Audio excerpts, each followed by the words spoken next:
hidup semati. Jangan kau pergi tinggalkan aku. Merindukanmu, merindukanmu. Jauh darimu hampa hidupku, merindukan.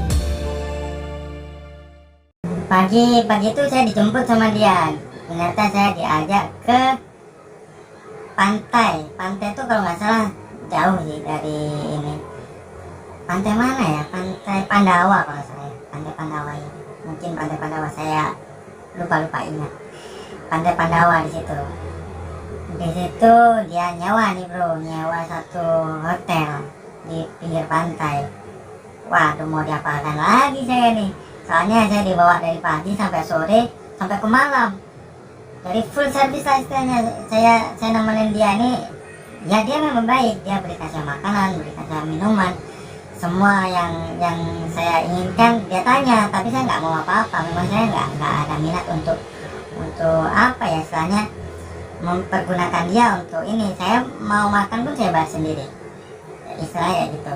Nah dia nih kayaknya semakin lama semakin rapat sama saya. Jadi dalam malam itu saya bilang, ayo kita pulang karena saya besok pagi kerja.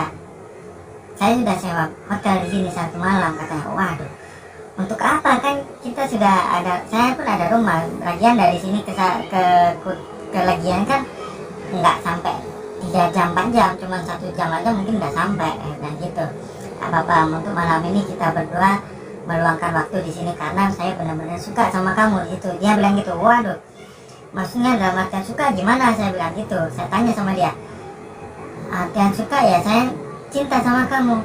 Waduh, sorry my friend, saya cowok nih, kamu pun cowok. Saya bukan jenis kayak gitu, saya bukan. Ya makanya itu saya tahu kamu pasti begitu. Saya ingin dapatkan kamu, dia bilang gitu. Oh saya marah. Enggak. Kalau kamu mau teman sama saya layani kamu. Tapi kalau kamu berteman ingin mempergunakan saya ini, saya sorry, saya nggak mau. Saya bilang gitu sama dia. Akhirnya dia nunjukin nih bro. Waduh, dia nunjukin gambar-gambar saya. Kemarin sempat saya nggak sadarkan diri, ternyata dia ngambil video, dia ngambil foto semua pas waktu saya bogel nih, nggak pakai baju. Oh saya marah di situ, dia malah istilahnya apa ya, kalau saya nggak mau sama dia bakal sebarin nih foto-foto saya, katanya gitu. Waduh, saya nggak bisa ngapa-ngapain di sini, nggak bisa berkutik dah. Mau marah ini percuma, maksudnya marah sama orang bule pun saya nggak bisa ini ya.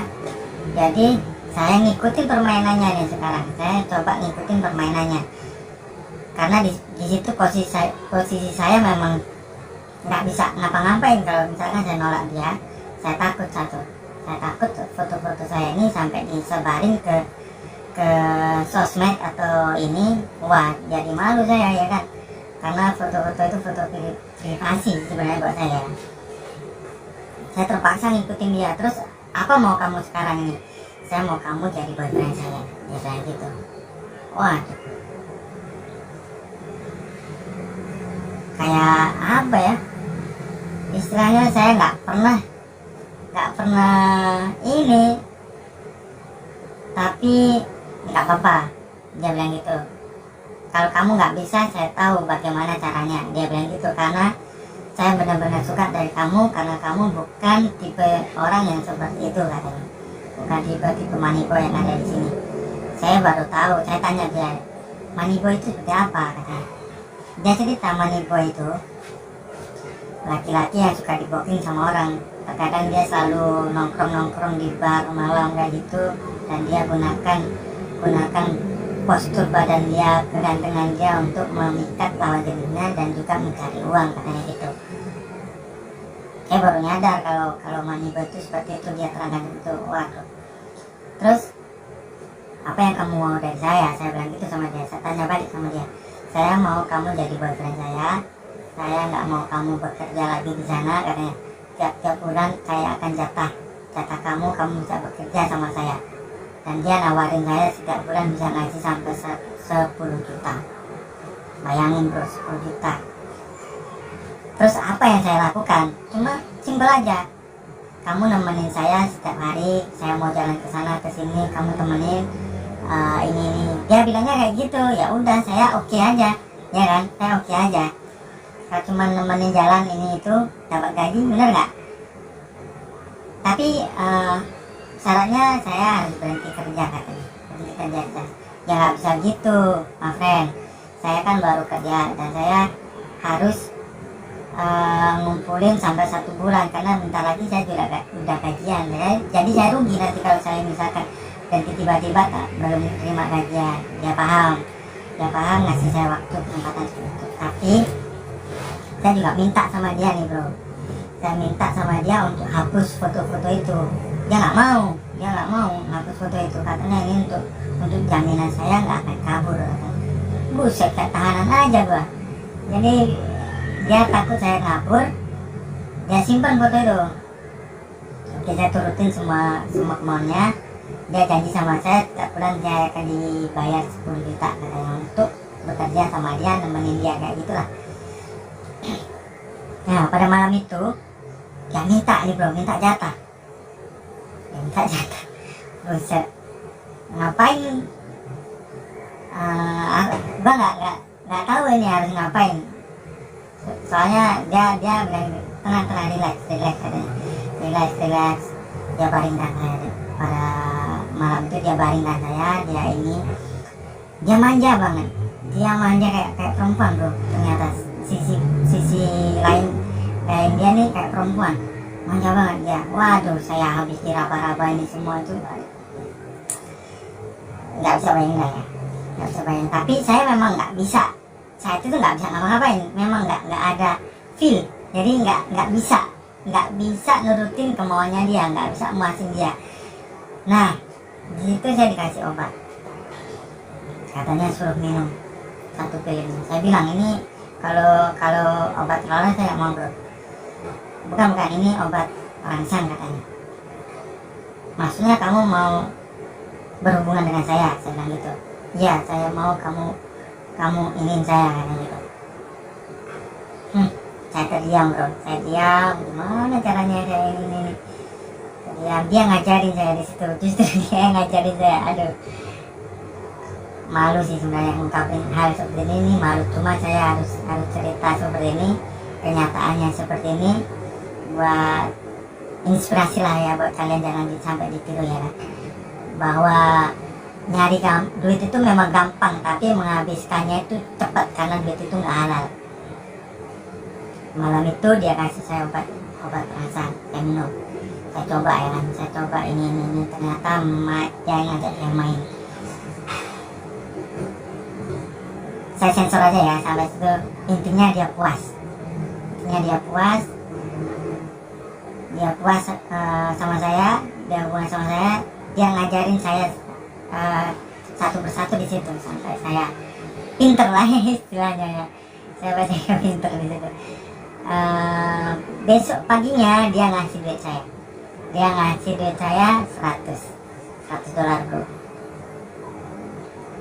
Waduh, kalau kayak gini saya mikir nih, saya mulai tergiur sama hal-hal seperti ini. Saya mulai tergiur karena duit nih ya. Pikiran duit ini, kalau kita dapat duit gampang, pikiran kita cepet ini. Kalau iman kita nggak kuat, kita cepet ikut alur mereka. Jadi saya dapat duit 100 dolar. Saya tukerin lagi, tapi duit itu saya simpan, saya masukkan ke tabungan. Buat jaga-jaga lah, nanti kalau misalkan saya nggak ada duit kan bisa diambil bro. Kayak gitu. Terus ya udah, saya cerita sama si Adnan ini, meskipun saya cerita lewat WhatsApp sih ya, tapi dia jarang respon saya.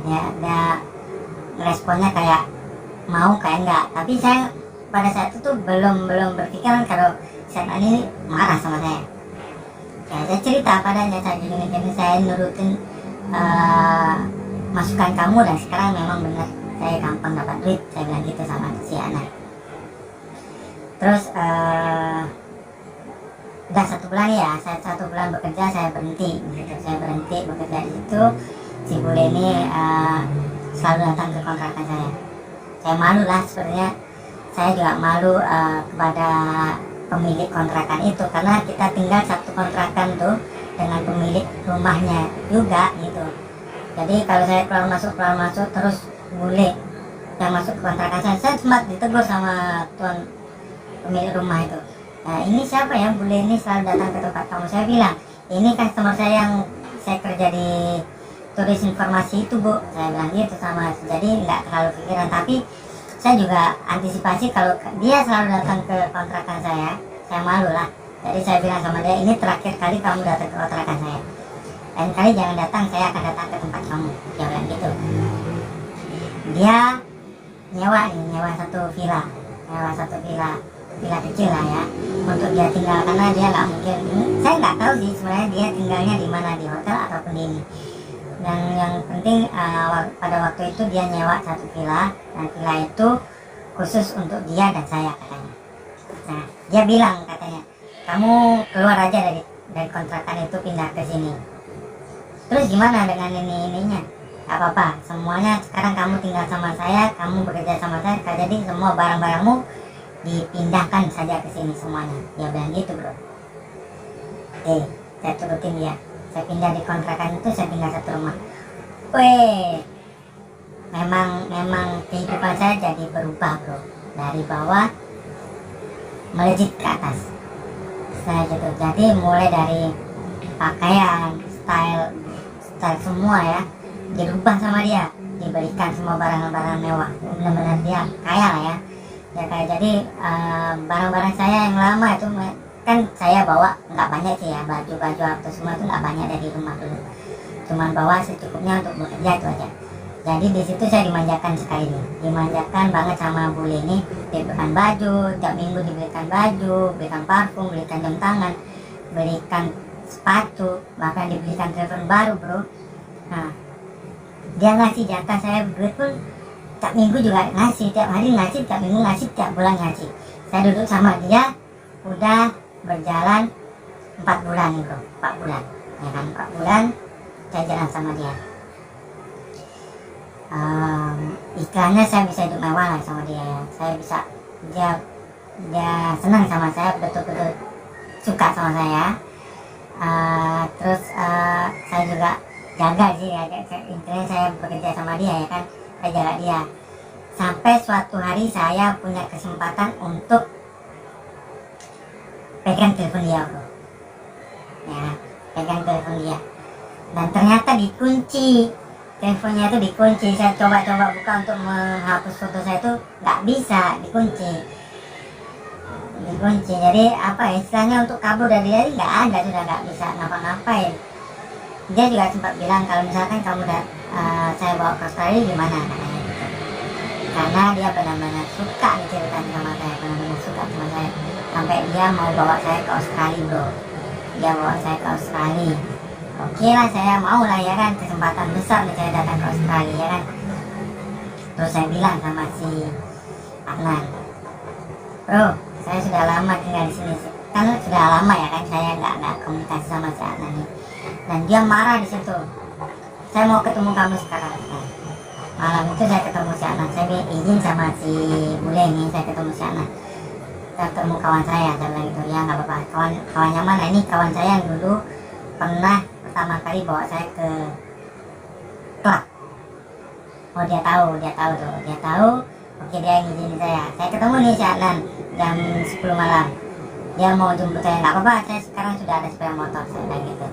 Weh, enak ya, sekarang sudah hidupnya udah lain ya, dia bilang gitu. Udah lupa sama temen. Oh nggak gitu, bro, saya coba hubungi kamu pun kamu nggak respon, saya bilang gitu sama dia. Jadi dia bilang gitu, kita ketemu di tepi pantai Seminyak. Kita ngobrol di pinggiran pantai itu. Dia marah nih, bro, si Adnan, bro. Rupanya dia pertama kali ketemu saya, dia suka sama saya, tapi dia malu ngungkapinnya hingga saya direbut di ini sama si bule. Saya bilang sama dia, kenapa kamu nggak mau terus terang, kenapa nggak mau jujur sama saya pada waktu itu, dan malah kamu jerumuskan saya ke hal seperti ini. Kamu suruh saya ngikutin apa kemauan yang bule itu biar saya dapat uang banyak. Saya bilang gitu, sama marah sama dia. Dia dia nangis di situ bro. Saya nggak bisa ngapa-ngapain karena posisi kamu sekarang di sini kamu juga nyari kerja, tapi di sisi lain saya juga suka sama kamu. Makanya ketika kamu bilang kamu sudah dekat sama bule, saya marah. Saya nggak mau respon kamu lagi, nggak mau ini lagi. Ternyata itu alasannya, dia jauh dari saya bro. Ternyata dia juga suka sama saya. Waduh, complicated nih jadinya. Ya saya minta maaf lah sama dia. Saya minta maaf sama dia karena saya seperti ini gara-gara dia, ya kan? Dia yang ngajarin saya seperti ini. Katanya ngasilin duit gampang lah, inilah gampang. Memang gampang, saya bisa beli ini beli itu, semuanya berkat dia juga lah, ya kan. Terus dia putusin nih, dia nggak mau komunikasi lagi sama saya. Kalau kamu mau pergi ke Australia, pergilah. Tapi intinya saya nggak mau lagi komunikasi sama kamu. Loh, kenapa? Karena semakin hari katanya semakin saya sakit hati. Waduh, pusing ya kan saya. Dia orang yang pertama kali memperkenalkan saya, yang teman saya pertama kali di Bali. Jadi dia sempat marah kayak gitu, saya jadi istilahnya serba salah, ya kan, serba salah. Serba salah, nggak bisa ngapa-ngapain lah.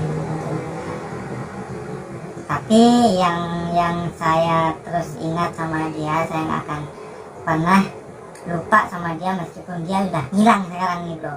Dia hilang, dia tukar nomor telepon, dia udah pindah ke kerjaan baru. Katanya yang saya dengar dia udah pindah ke Jakarta, nggak di Bali lagi. Jadi mungkin buat kamu yang dengar, karena namanya bukan aslinya. Kalau kamu dengar cerita ini, mungkin kamu masih ingat sama saya minta maaf. Saya masih ingin berkomunikasi lagi sama kamu, saya masih ingin berteman lagi sama kamu. Dan saya ingin mengucapkan terima kasih sekali sama kamu, karena kamulah yang berjasa pertama kali teman saya yang support saya di Bali waktu itu. Nah di situ saya diuruskan semua dokumen apa semua untuk pergi ke Australia. Di Australia keren, saya acungin jempol, memang keren. Tapi ternyata di sana dia mau menikah sama saya. Si bule ini mau menikah sama saya. Gila nggak itu? Saya nggak habis pikir, ya kan. Saya muslim, memang saya bejat sekarang, ya kan. Tapi saya masih tahu aturan. Saya nggak mungkin lah saya kayak gini, karena saya harus kedepannya juga pengen punya keluarga sendiri, punya anak, ya kan. Saya marah sama dia, kenapa kamu nggak mau berterus terang di situ, ya kan? Kenapa nggak mau terus terang? Saya sudah nurutin kamu, saya sudah ngikutin semua apa maumu, ya kan. Kalau sampai kamu mau menikah, nasib saya gimana? Saya bilang gitu, saya marah sama dia. Tapi inilah jalan satu-satunya kalau agar saya nggak kehilangan kamu, dia bilang gitu bro. Ya kan masih ada jalan lain, saya bilang gitu, nggak harus menempuh jalan seperti ini, nggak bisa, saya nggak mau sama sekali, nggak mau kayak gini.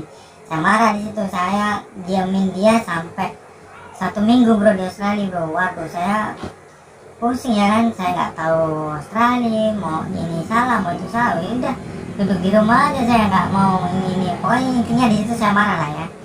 Saya minta, seminggu kemudian saya minta visa saya dikasih 3 bulan bro. Saya minta pulang, saya mau pulang ke Bali. Kalau kamu nggak mau ke Bali, saya akan beli tiket sendiri, saya pulang sendiri. Saya bilang gitu, saya ancam dia.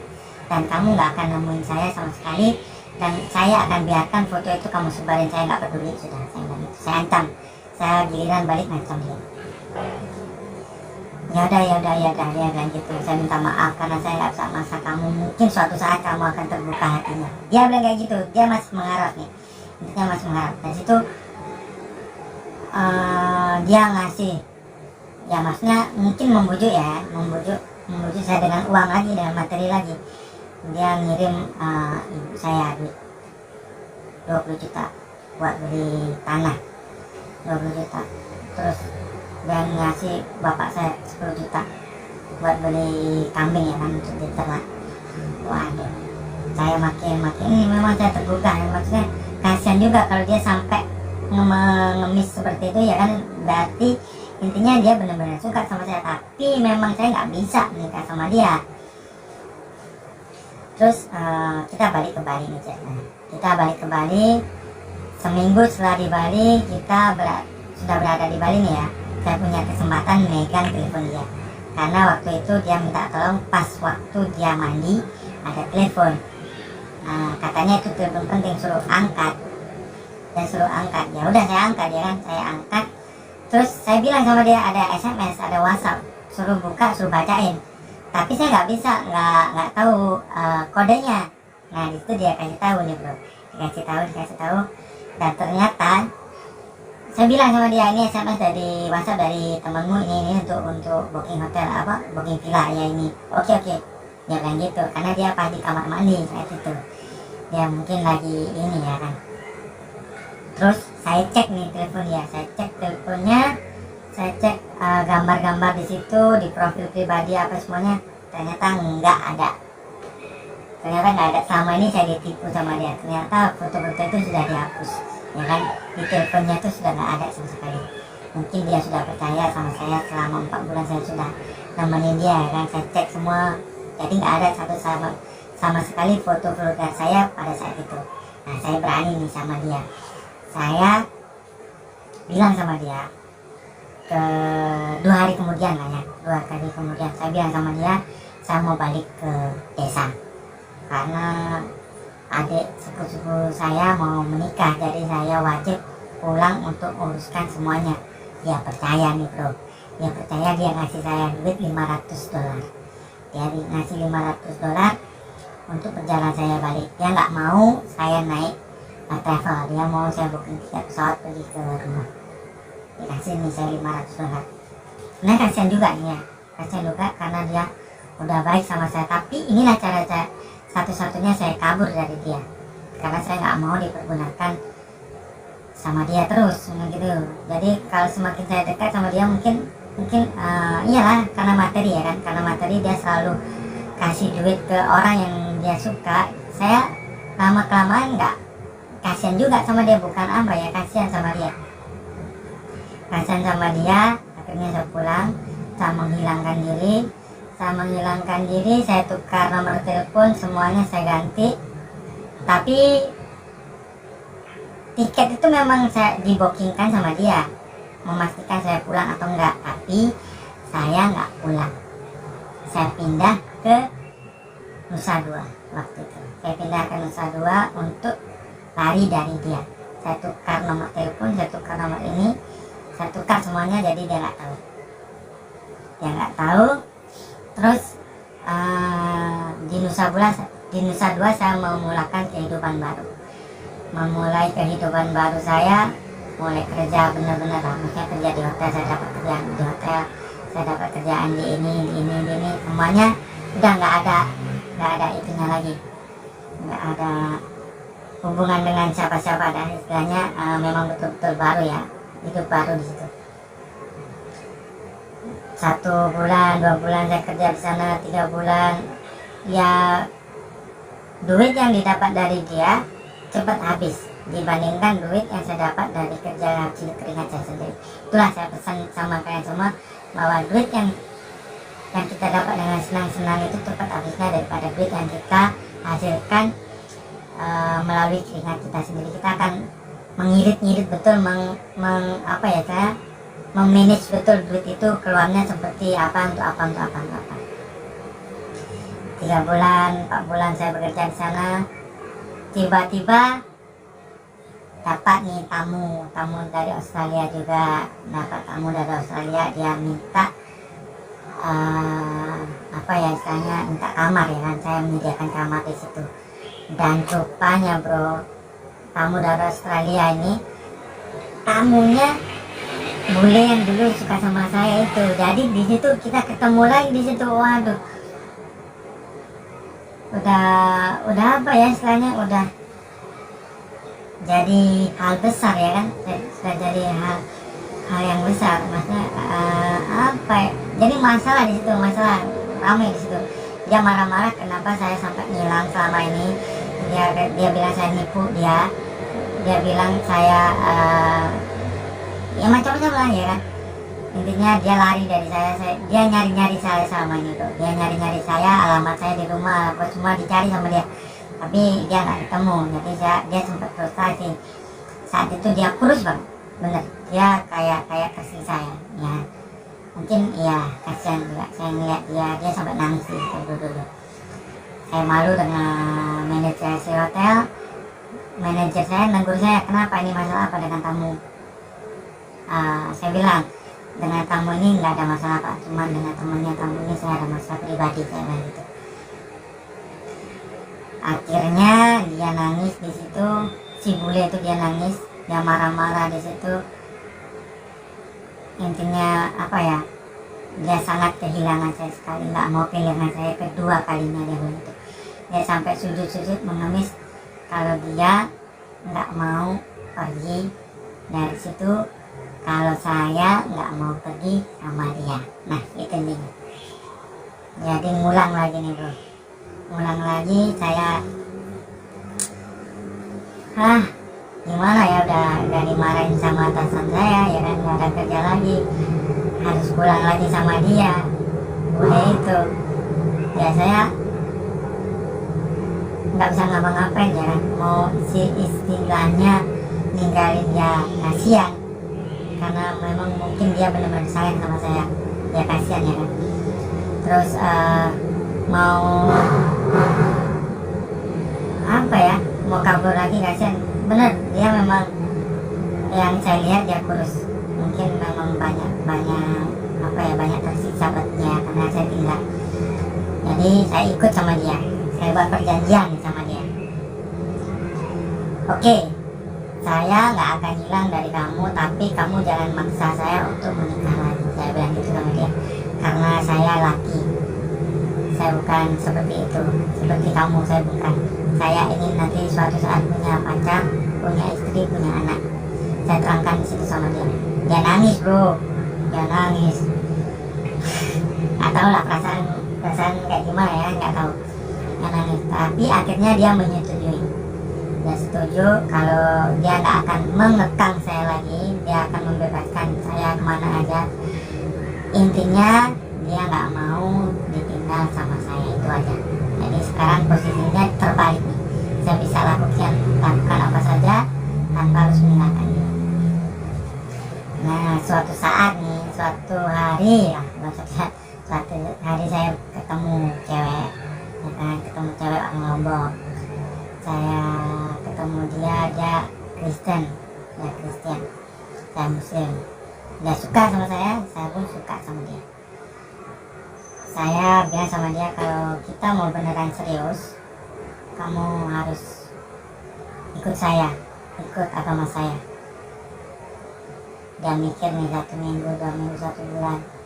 Akhirnya dia putuskan untuk menjadi muslim. Alhamdulillah, dia ikut saya jadi muslim. Dia udah pakai hijab, dia kemana-mana pun sudah sopan. Dulunya dia kerja di pub bro, dia sama-sama kerja di pub, kita kenal pun di jalan ya, kenal di jalan. Jadi kita hubungan sudah selama 6 bulan. Tapi dengan si bule ini, saya bilang kalau saya sekarang sudah ada cewek, jadi gimana nasib saya. Dia bilang gitu, kalau apa, kita tetap berteman.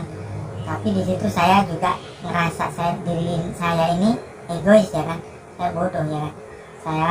Dia cinta sama saya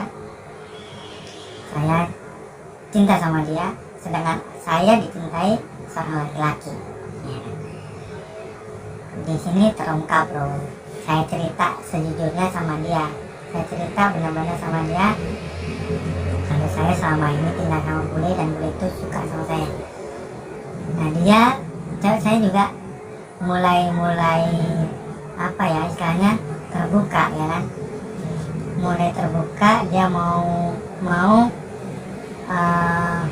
istilahnya cerita apa adanya, dia mau cerita apa adanya tentang kehidupannya. Ternyata dia juga suka sesama jenis perempuan ini, cewek saya ini suka sama cewek juga bro. Waduh, di situ saya complicated. Saya lagi-lagi dihadapkan ke masalah yang besar. Dia suka sama perempuan, saya suka perempuan, tapi saya disukai laki-laki. Nggak ada pilihan lagi. Tapi saya sudah berhasil mengubah dia, saya sudah berhasil ini dia. Ya gimana ya, saya pun nggak bisa ya, maksudnya nggak bisa ngelanjutin hidup saya seperti ini. Jadi saya benar-benar harus merelakan saya sendiri untuk sakit hati. Saya ingin memutuskan dia, saya ingin memutuskan beliau juga. Jadi dua-duanya saya lepaskan, saya menghilang, saya kabur. Saya sekarang ini benar-benar kabur. Saya kabur lagi ke Jakarta. Nah, di situ saya benar-benar kabur dari Bali, kehidupan di Bali ke Jakarta. Saya hindari semuanya, saya lupakan semuanya, saya nggak mau komunikasi lagi dengan semuanya sampai sekarang ini. Nah, sudah 5 tahun saya hilang dari kehidupan mereka. Jadi saya nggak tahu kehidupan mereka sekarang seperti apa. Mungkin kalau dibilang saya egois, ya saya egois. Saya memutuskan dia, melukai cewek saya. Tapi saya berharap mantan saya dulu, kamu tetap mempertahankan apa yang sudah jadi keinginan kamu, karena kamu sudah ini ya. Saya harap kamu tetap menjadi muslimah sejati dan bisa berubah, itu aja. Dan untuk si bule ini, semoga dia sudah menemukan orang baru pengganti saya. Saya nggak mau, ya kan, saya nggak mau. Meskipun sekarang ini saya digiurkan oleh materi, saya nggak akan tergiurkan. Nah, sekarang saya hidup di Jakarta. Saya memulai hidup baru saya setelah 5 tahun. Alhamdulillah saya sudah punya anak dan sudah menikah. Dan intinya dari cerita ini, jangan sampai kamu dibutakan oleh materi, dan jangan sampai kamu menyakiti orang lain dengan tindakan bodohmu. Itu aja. Semoga cerita saya ini bermanfaat buat kalian semua ya. Terima kasih. Assalamualaikum warahmatullahi wabarakatuh. Terima kasih juga untuk channel Cerita Kehidupan. Jadi jangan lupa like, subscribe, dan komen. Jadikan cerita saya ini sebagai motivasi hidup dan jangan ditiru, karena hal ini sangat tidak baik dan tidak wajib, tidak patut ditiru untuk kalian semua. Bye bye. Terima kasih untuk selalu mendengarkan cerita kehidupan terbaik untuk kalian semua.